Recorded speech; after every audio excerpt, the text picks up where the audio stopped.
Hello दोस्तों, मैं हूं रोहित और आप देख रहे हैं सिलेबस विद रोहित। आज हम एक बहुत ही दिलचस्प टॉपिक पर बात करने वाले हैं, रेशनलिज्म यानी तर्कवाद। ये एक ऐसा फिलोसॉफिकल अप्रोच है जिसने हमारी सोच को बदलने का काम किया है। तर्कवाद ने हमें ये सिखाया है कि दुनिया को समझने के लिए हमारे पास सबसे बड़ा हथियार क्या है। क्या हम अपने इंद्रियों पे यानी सेंसेस पे भरोसा कर सकते हैं या फिर हमें सिर्फ अपने तर्क यानी रीजंस का सहारा लेना चाहिए। आज हम इस सवाल का जवाब ढूंढने की कोशिश करेंगे और इस सफर में हमें 3 बड़े दिमाग मदद करेंगे, डेस्कार्टिस, स्पिनोजा और लेबनिज।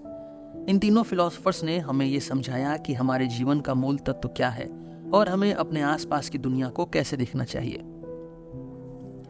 सबसे पहले चलिए समझते हैं कि रेशनलिज्म यानी तर्कवाद है क्या। सिंपल भाषा में कहूँ तो तर्कवाद वो विचारधारा है जो ये कहती है कि हमारा असली ज्ञान और समझ सिर्फ तर्क के माध्यम से मिल सकती है।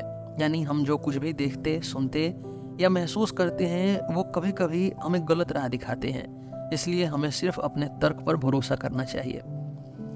आपने कभी ये सोचा है कि हम अक्सर अपनी इंद्रियों पर भरोसा करते हैं? जैसे जब हम कुछ देखते हैं हमें लगता है कि हम देख रहे हैं वो सच है, पर क्या ये हमेशा सच होता है? जैसे कभी आपने पानी में अपने हाथ को देखा होगा तो टूटा हुआ दिखाई देता है, पर असल में टूटा नहीं होता।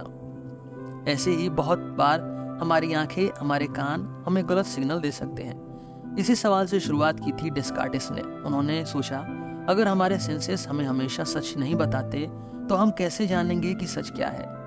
डेस्कार्टिस कहते हैं कि हमें पहले अपने पूरे ज्ञान को डाउट करना चाहिए, शंका करनी चाहिए, और तब तक करनी चाहिए जब तक हम किसी चीज पर पक्का विश्वास न कर लें। इसी प्रोसेस से उन्होंने अपना फेमस थॉट दिया, कोगिटो एर्गो सम, यानी मैं सोचता हूँ इसलिए मैं हूँ। I think therefore I am, यानी जब तक हम सोच रहे हैं हम अपने होने का सबसे पक्का सबूत दे रहे हैं। स्पिनोजा ने एक और इंटरेस्टिंग विचार दिया। उन्होंने कहा कि ये दुनिया, ये प्रकृति और ईश्वर, ये सब एक ही चीज है। यानी हम और प्रकृति अलग नहीं है, हम सब एक ही हैं, एक दूसरे से जुड़े हुए हैं। जब हम इस दुनिया को इस नज़रिए से देखते हैं तो हम प्रकृति के नियम को समझने की कोशिश करते हैं और ये समझना सीखते हैं कि हमें कैसे इस दुनिया के साथ मिलकर चलना चाहिए।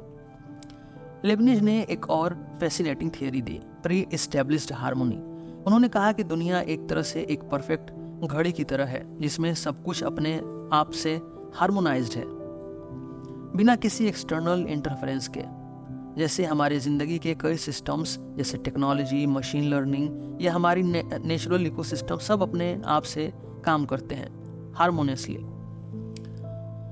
तो आज हम इन तीनों फिलोसफर्स के विचारों को एक्सप्लोर करेंगे। डेस्कार्टिस का डाउट और तर्क का प्रोसेस, स्पिनोजा का प्रकृति और ईश्वर का एक होना, और लेबनिज की प्री एस्टेब्लिश्ड हार्मोनी। यह सब कुछ हमारी ज़िंदगी, हमारे गवर्नेंस और हमारे डेली डिसीजंस को कैसे प्रभावित करते हैं।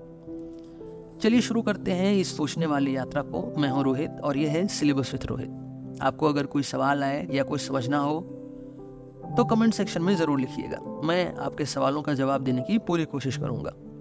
आइए रेशनलिज्म यानी तर्कवाद के इस सफर को शुरू करते हैं।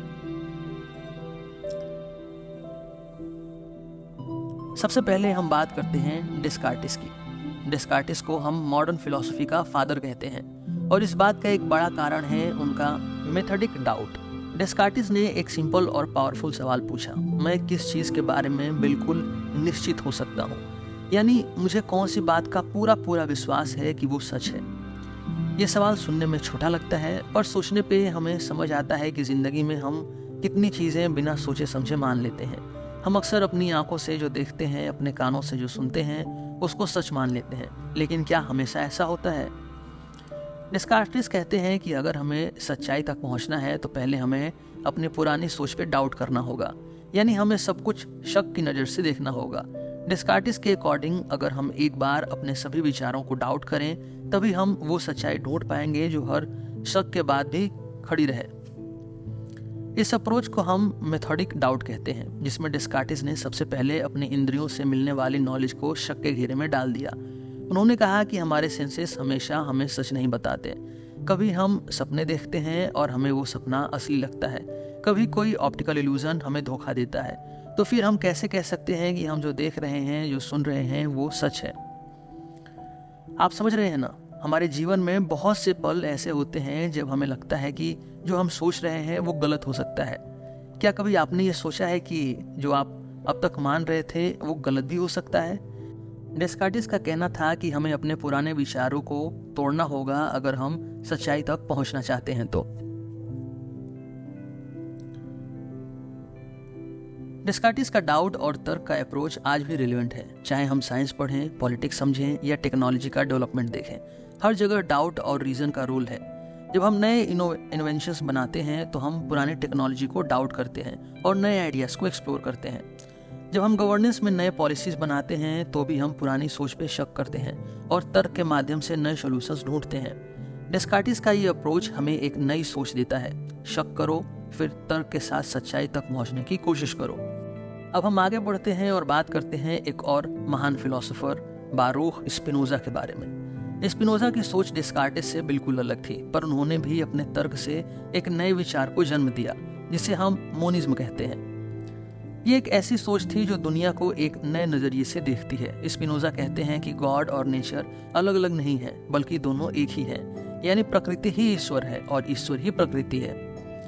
स्पिनोजा के अकॉर्डिंग इस दुनिया में सब कुछ एक ही चीज से बना है। वो कहते हैं कि दुनिया में हर चीज एक ही सब्सटेंस का हिस्सा है और इस सब्सटेंस को हम कई नाम दे सकते हैं, चाहे आप इसे गॉड कहिए या नेचर। ये सोच मोनिज्म कहलाती है, यानी ये विचार कि दुनिया में सिर्फ एक ही प्रकृति या एक ही तत्व है जो हर चीज में समाहित है। ये विचार स्पिनोजा के समय में काफी अलग था। उस टाइम लोगों का विचार था कि ईश्वर एक अलग दूर का एंटिटी है जो दुनिया को कंट्रोल करता है, लेकिन स्पिनोजा ने कहा कि ईश्वर कोई अलग एंटिटी नहीं है, बल्कि वही प्रकृति है जो हमें हर जगह दिखाई देती है। प्रकृति के हर नियम, हर चीज जो होती है वो ईश्वर का ही रूप है। इसका मतलब है कि हमें अपने आप को और अपने आसपास की दुनिया को अलग नहीं समझना चाहिए। हम सब एक ही प्रकृति का हिस्सा हैं, यानी आप, मैं, पेड़ पौधे, जानवर, पृथ्वी, सब कुछ एक ही तत्व से बने हैं। आप सोच रहे होंगे कि ये आइडिया डेस्कार्टिस के विचार से कैसे अलग है, तो चलिए समझते हैं। डेस्कार्टिस ने डुअलिज्म की बात की थी, जिसमें उन्होंने मन और बॉडी को अलग रखा था। यानी डेस्कार्टिस कहते हैं कि हमारा माइंड और हमारा फिजिकल बॉडी अलग चीजें हैं। माइंड एक अलग चीज है जो इंडिपेंडेंट है और बॉडी एक अलग चीज है जो फिजिकल वर्ल्ड से जुड़ी हुई है। लेकिन स्पिनोजा कहते हैं कि ऐसा नहीं है। उन्होंने डुअलिज्म को रिजेक्ट किया और कहा कि हर चीज एक ही तत्व का हिस्सा है। माइंड और बॉडी अलग नहीं है, बल्कि एक ही सब्सटेंस के दो अलग रूप हैं। ये सब्सटेंस प्रकृति या ईश्वर है। तो स्पिनोजा के अकॉर्डिंग माइंड और बॉडी एक ही प्रकृति के हिस्सा है, बस उनका नजरिया अलग है।